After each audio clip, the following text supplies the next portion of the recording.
Yeah, it'll have to be the Matador, I think.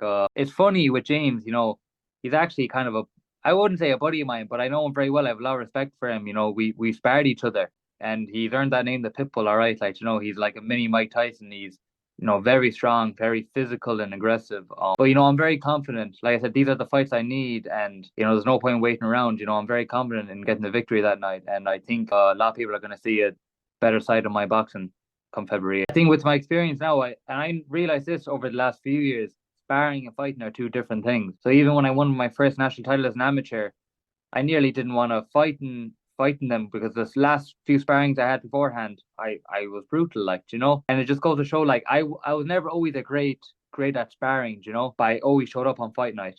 It was always, you have some guys there that they're world champions in the gym, but they can't do it under the lights, like, and I always ignore the sparring because there's times where I haven't sparred well, but then I go into the fight and it's different, so I try and ignore the sparring. Obviously he would know a bit about me, I'd know a bit about him just generally, but like, maybe the power and stuff or what they like to do. But yeah, sparring and fighting are two different things. When you're in there, smaller gloves, no head guard, everyone screaming, you have that added pressure, the extra anxiety. It's a different game, like, and we'll really see who's the top dog. Yeah, that's been my goal for the last year or two, is to get one of the ranking titles and build up the rankings, because that's where the big fights are.